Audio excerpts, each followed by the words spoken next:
Old dude on the move at 4:54. Got up at 3:38 this morning and packed up camp entirely by moonlight. It was glorious. Didn't need the headlamp until it was time to collect water. So, getting back on the trail here, we take a right and off we go. Today, the goal is to get to Chimneytop campsite, 8.8 miles down. Shouldn't be a problem. Should get there pretty early, and then we can decide if we want to go on to the next campsite, which is Cantrell. But that is 4.6 miles further, so that would make a 13.4 mile day, which is doable, but we do have Sassafras Mountain in between Chimneytop and Cantrell. And that is the highest point in South Carolina, highest point on the trail. I kind of like the idea of doing that early tomorrow morning. And so we'll see. I'm gonna move slow to begin with this morning.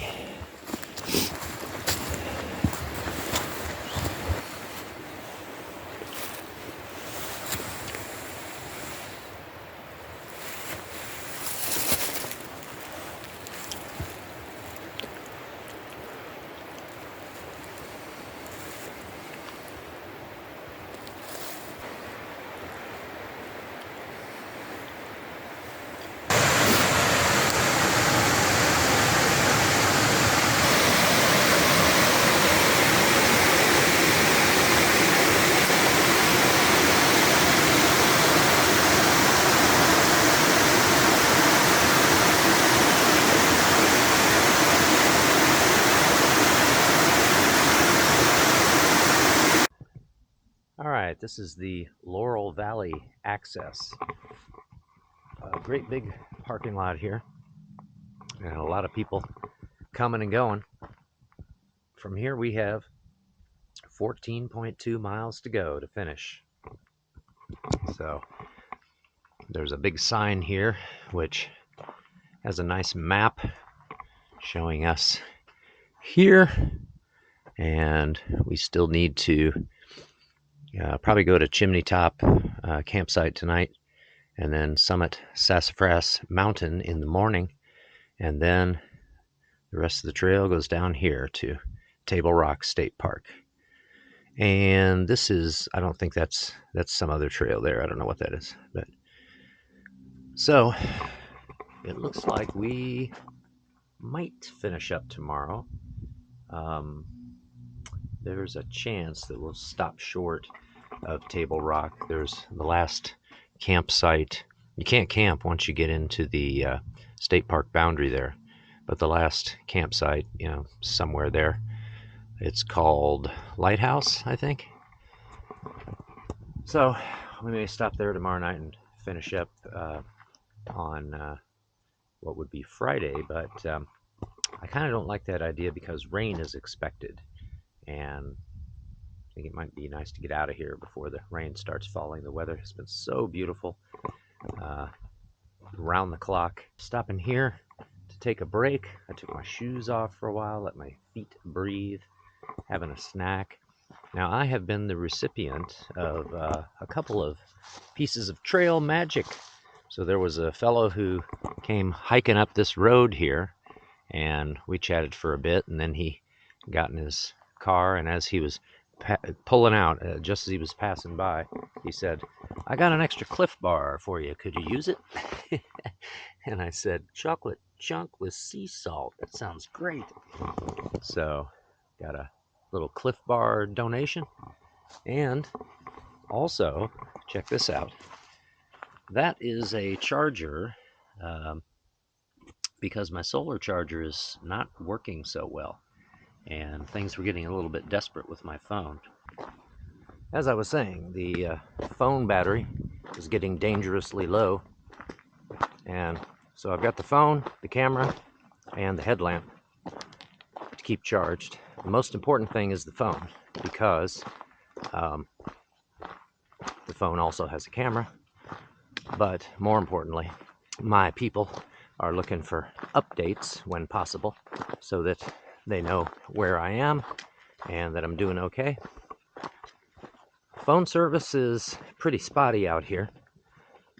You never know when you might come through a little pocket where you have a little bit of service.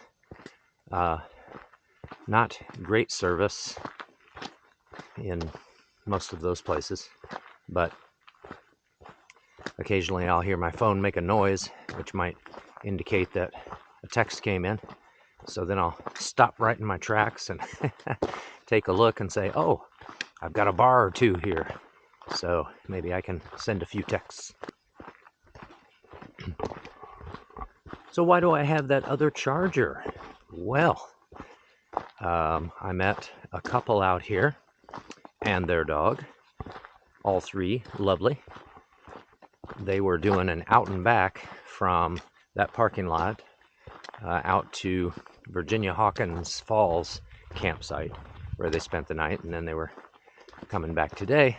So we were kind of leapfrogging on that stretch of trail that they had to do today, and so I talked with them quite a bit, and so they lent me that charger. Now, how am I going to get it back to them? Well, they're going to meet me on Sassafras Mountain in the morning, and they have something very special. So we have a rendezvous planned for 8 o'clock tomorrow morning, and that will be a wonderful way to start the day atop Sassafras, and then maybe we will finish tomorrow. From Sassafras down to Table Rock State Park is, I think, 9.8 miles. We have about 1.3 miles to go to get to Chimneytop campsite, and it might be pretty early when we get there, but that's okay. I will take advantage of the opportunity to rest well, because tomorrow I guess it will be 13.2 miles to finish.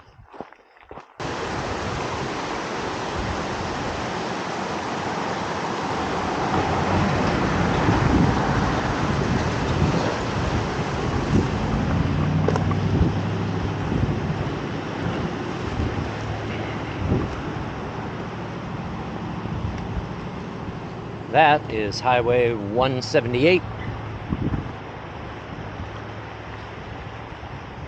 All right, 14.2 miles to go. Let's do it. Now, can I get, oh yes, I can. I can get to this water. That's good, because I drank quite a bit of water at that last stop. And I'm down to about a third of a pint. So let's fill her up.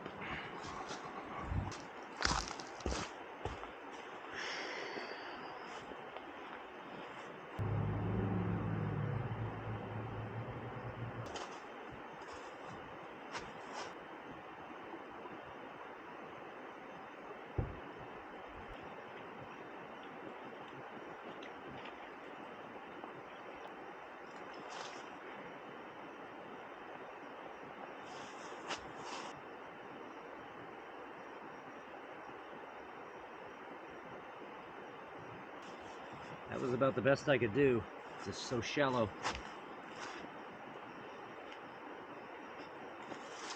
Oh well. At least we have a pint plus. Wow. It's quite a rock outcrop there.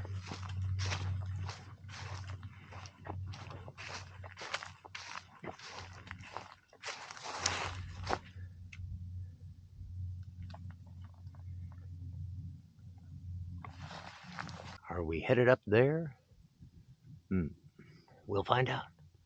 Oh, there's another big boulder up there. The answer was yes. We were going up there. Not directly, though. We kind of did a little swing to the left and then coming back toward it. I think I remember this mentioned in the guidebook. Does memory serve that it's at mile 62.7? That would mean 0.3 miles to camp.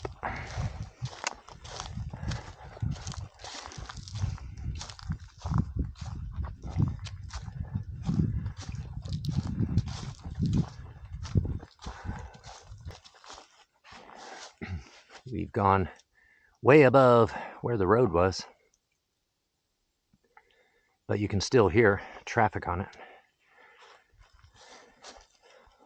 So I expect we'll be able to hear traffic noise at the campsite unless there's a water source that drowns out the noise. Look at the size of that thing. Is that the top of the chimney? And down below, are those the other boulders we saw?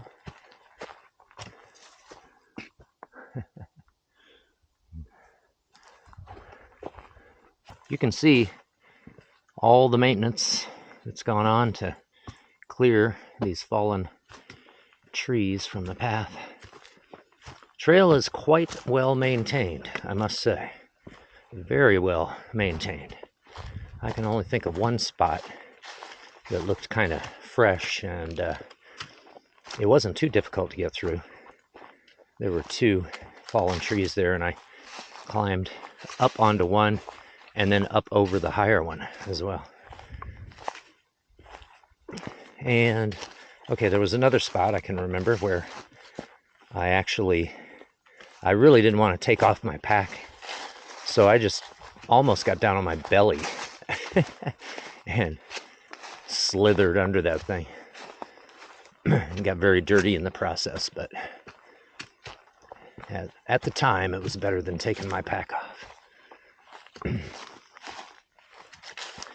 And the trail's pretty well marked too, but I know I have some Pennsylvania hikers who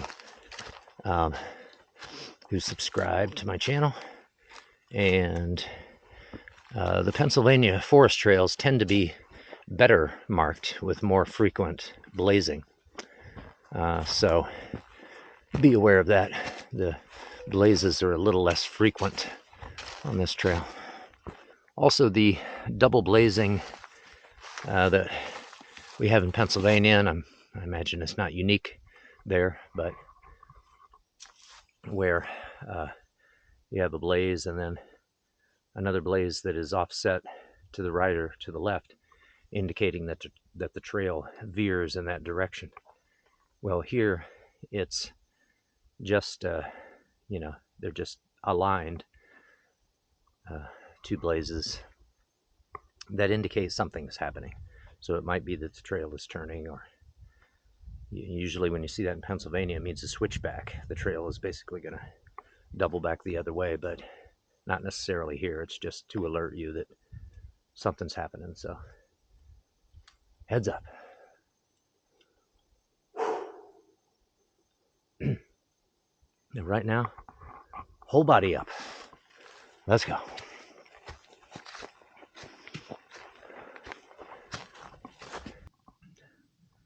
All right, this is the Chimneytop campsite. It's pretty nice, and I mentioned these these stakes with the blue markers, which indicate cisterns that the Boy Scouts have placed along here.